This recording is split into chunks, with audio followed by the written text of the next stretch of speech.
In a world full of 8 billion wonderfully complex people, there are really just 5 main types of money worry we experience. Which one are you and what can you do about it? Let's find out.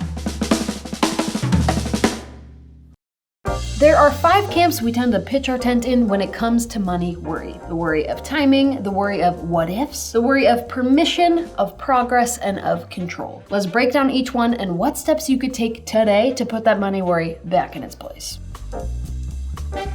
First up, the worry of timing. Your core fear is that you simply won't have enough money when you need it. You might be that person that checks their bank balance constantly, especially when the bills are due, even if literally nothing's changed since the last time you checked, which it was indeed only yesterday, by the way. Payday feels like a relief, my word, for like a day and a half before you're back to constantly fearing you won't have what you need when you need it. You might even avoid spending money early in the month or after your paycheck hits for fear of just spending too much too soon. Like, what if I need this later for something I don't know is coming yet? So, what are we gonna do about this? Start funding your spending plan by the paycheck, not the calendar. We're gonna ditch this idea of funding the whole month at once and really focus in on the expenses you need to take care of before your next paycheck arrives. Visibility is gonna be key here. Break each bill out into its own separate category and attach a due date to each category's target. Your rent target set to the 1st, your electricity target set for the 8th. For in-your-face visibility, even add those due dates to the category name. Being able to clearly see, yes, rent is funded, yes, electricity is funded, days before they're due can help settle that relentless timing worry just a little bit.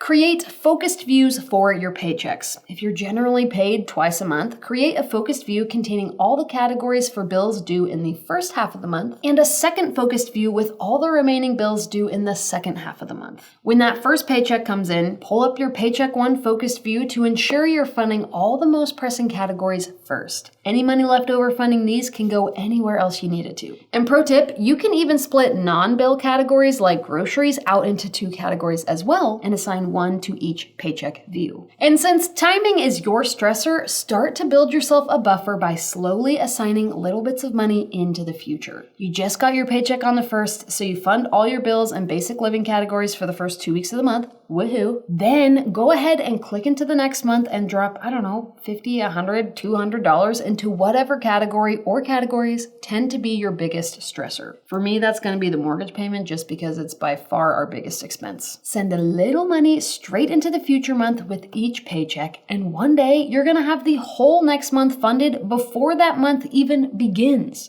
Stress freaking who? I mean, really drop as much as you can in the future. Takeaway.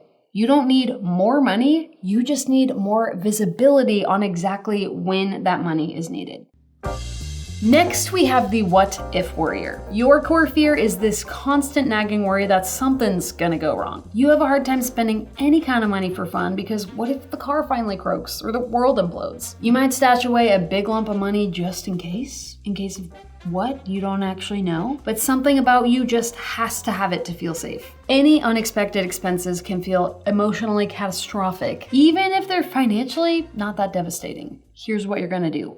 Make a list of all your what-ifs and turn them into categories in your spending plan. What if the fridge peters out? Appliance replacement category. What if I lose my job? Income replacement category. What if the dog swallows another sock? Vet category. And sock category? We're gonna turn emergencies into known expenses. When the back tire on the Subaru pops a hole, it doesn't have to be full-on panic emergency mode. It could just be Tuesday. Just charge it to the car repair category. This gives our what-if money a job. No more big lump of cash stowed away for who knows what actual reason. When the unexpected finally happens, you know exactly where to run. Literally, to this category. And hey, get as niche or as general with this as makes you feel comfortable. If needing those new tires one day really stresses you out for some reason, create a separate new tires category in addition to your car repairs category. You can cater your categories to your specific stress and whatever would make you feel most safe. Takeaway. Money safety doesn't come from hoarding money, it comes from preparedness. Name your fears and put dollars to those.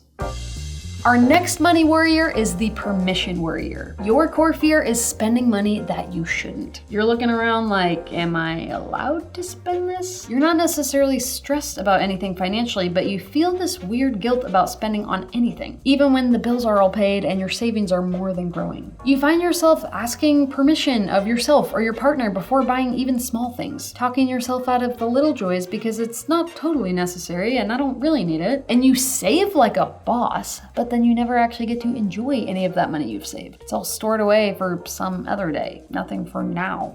Well, permission warriors need to fund joy on purpose. You feel so much unease about ever spending a dime on anything other than bills or retirement. You need to create spaces where you are allowed to spend on other things and know it won't break any other part of your money plan. Create categories for spending that will bring you joy. Fun money, your hobbies, eating out here and there, twice a month coffee dates with your partner or your mom or your best friend. And we're going to alleviate your spending stress by using your category balances as your permission slip. Green means go. If it's funded, it's allowed. No second guessing required. Until that category reads $0, you have all the approval you need, so take it. Another simple habit to build with YNAB is to just simply check the plan before you spend. If you're always worried you're going to be spending money you shouldn't, check the category in your plan, confirm that yes, there's money to be spent on this specific thing, knowing that it's not taking away from anything else in your plan, and then you can confidently swipe that card. It's just like looking both ways before crossing the street. If the plan says it's safe,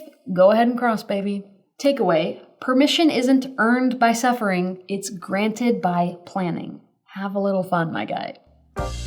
Next up is the worry of progress. Your core fear is that you're financially behind. Everyone else seems to be further along than you. They're investing more, optimizing more, saving more, doing more. You can't even see the positive progress you have made because it will never be as good as the progress of the person one step ahead of you. For progress warriors, we're gonna track forward motion, not perfection. Every category balance you have that's growing is progress and should be celebrated, even if it's slow. My husband and I drop $100 in a new car category every month. $100. And while that's no small amount of money to part with every month, it feels like only a drop in the ocean of money we'd need to actually be able to buy a new car. But the point is, we're doing it. I swear, it feels like yesterday that we created that category, and now we have $1,400 in there. Pardon my elementary calculations, but that's about $1,400 more than we would have had if we never started. Something about the shots you never take in 100% of them. And remember, targets are meant to provide direction, not shame. They are the launching point for potential progress. If you don't fully fund a target this month, it's not a sign of failure. You've just learned something real about your priorities or your income or your current season of life, and maybe it's just time to realign. Story time. I remember meeting with my friend Matthew here at YNAB, who kind of moonlights as our little in-house financial consultant, and I was so distraught because there had been a big discussion earlier that day at work about investments and how much people invest and all the ways they're building their wealth. And Mac and I hadn't invested a dime outside of our 401k. When I told Matthew my stress, he said, "But don't you have 2 little kids?" I said, "Yeah, so?" He encouraged me that if there's only room right now to invest in our kids, that's where our priorities lie. Not getting 12 brokerage accounts, if that's like even a thing. I still don't know pretty much anything about investing. Which brings me to my last point for progress warriors.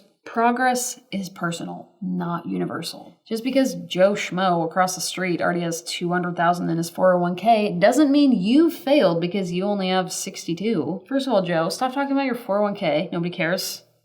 Sorry. Does Joe have 0 kids while you're raising 3? Did Joe spend 8 total years in school like you did? Is Joe just a total penny pincher while you still actually enjoy a few vacations a year? There are plenty of reasons Joe might have more in a 401k than you, and those reasons might be ones you wouldn't change for the world. Also, sorry, getting stressed about Joe.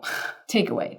Progress isn't about speed, it's about alignment. If you're satisfied with where your money is going, who cares where others are at?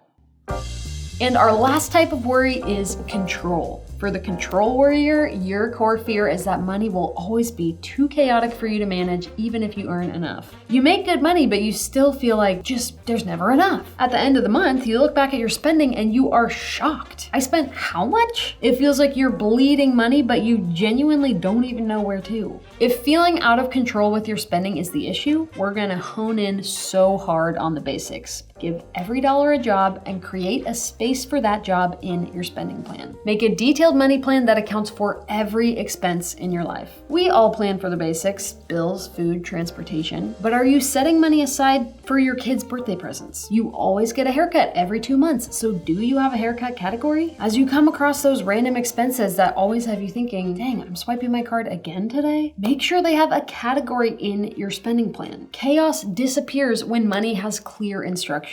Your spending plan gives you those instructions. And make sure to record your spending regularly. If ignorance is creating anxiety, then awareness will create control. It's somehow incredibly easy to not really notice clicking checkout 8 times a day, but it is a lot harder to miss pulling out YNAB for the 8th time in 12 hours to record yet another transaction. This act of physical recognition of our spending can help us question, was that really necessary? Is there some spending I could change to better align with how I'd actually like to spend my money? Or is this actually real routine spending I do and I just need to make a space for it in my plan? And hey, when things start to feel financially chaotic, adjust the plan, don't abandon it. Flexibility is what keeps the system working, even if life changes, and perhaps especially if life changes. If we all quit our spending plans anytime any of us ran into an unexpected expense, literally none of us would have spending plans. Move money from some category that needs the money less to the category that needs it right now. Problem solved. Control regained.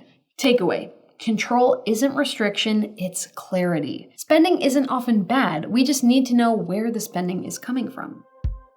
So maybe by now you can see money worry isn't a personality flaw. We all have it for one reason or another, and it often makes us feel like we're bad with money, but it doesn't have to stay that way. Money worry is just a signal that we need a little more clarity, more guidance, more confidence, and that's exactly what YNAB is designed to give you. If you've never tried it before, you can go to ynab.com/Hannah and get access to a free 34-day trial where you can try on YNAB's whole system for a month and then some. When you know what kind of money worry you have, you can build a plan that actually supports you instead of setting you back. Kick your money worry in the patootie and get good with money in a way you never thought possible. And oh, make sure to comment which money worrier you are down below and what seemed to help you get ahead of your specific worry. I'm kind of thinking I'm a progress worrier or a control worrier, just always wondering if we're far enough along or if we're spending too frivolously on things we shouldn't. But how about you? If you're new here, thank you so much for joining in. And if you've been around a while, you get it. See you in the next video. Peace, y'all.